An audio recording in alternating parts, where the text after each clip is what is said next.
హరే కృష్ణ. వైదిక శాస్త్రాల్లో ఒక జంతువు యొక్క ఎముకను ముట్టుకుంటే వెంటనే మనం అపవిత్రం అవుతామని, స్నానం చేయాలని చెప్పబడింది.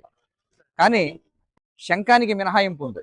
శంఖం కూడా ఒక జలచరం, అంటే నీటిలో జీవించేటువంటి ఒక జీవి యొక్క అస్థిపంజరం అయినప్పటికీ కూడా ఇది ఎంతో పూజనీయమైనదిగా, పవిత్రమైనదిగా చెప్పబడుతుంది. ఎందుకంటే మనం వైదిక సంస్కృతిలో భగవత్ సంబంధమైనటువంటి కార్యక్రమం ఏది చేసినా సరే, భగవంతుని యొక్క ఆరతి కానీ, అర్చన, పూజ ప్రారంభించాలంటే ముందుగా ఈ శంఖం వాడాలి.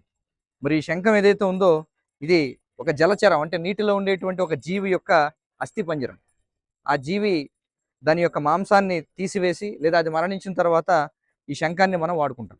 అందుచేత మనం వైదిక శాస్త్రాల్లో చెప్పబడినటువంటి నియమాలను మనం ఖచ్చితంగా అర్థం చేసుకోవాలి.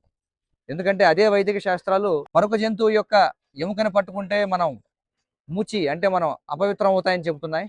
కానీ శంఖం మాత్రం ఇది ఏకంగా భగవంతుని యొక్క గర్భాలయంలోకి వెళ్ళి భగవంతునికి ప్రీత్యర్థం ఊదడానికి పనిచేస్తుంది. అదేవిధంగా గోవు యొక్క మలము, మూత్రము ఏవైతే ఉన్నాయో, సాధారణంగా మనం మలమూత్ర విసర్జనలు చేసినా, మలం మూత్రాన్ని మనం ముట్టుకున్నా వెంటనే మనం అపవిత్రం అవుతాం. కానీ గోవు యొక్క మలము, మూత్రము పవిత్రమైనవిగా చెప్పబడ్డాయి. అందుచేత శాస్త్రాల్లో చెప్పబడినటువంటి విషయాలు వాటిని మనం తర్కంతో అర్థం చేసుకోలేం. వాటిని యథాతథంగా మనం అర్థం చేసుకోవాల్సిందే. అందుకే వాటిని వేదవాక్కు అని చెప్పంటారు. హరే కృష్ణ.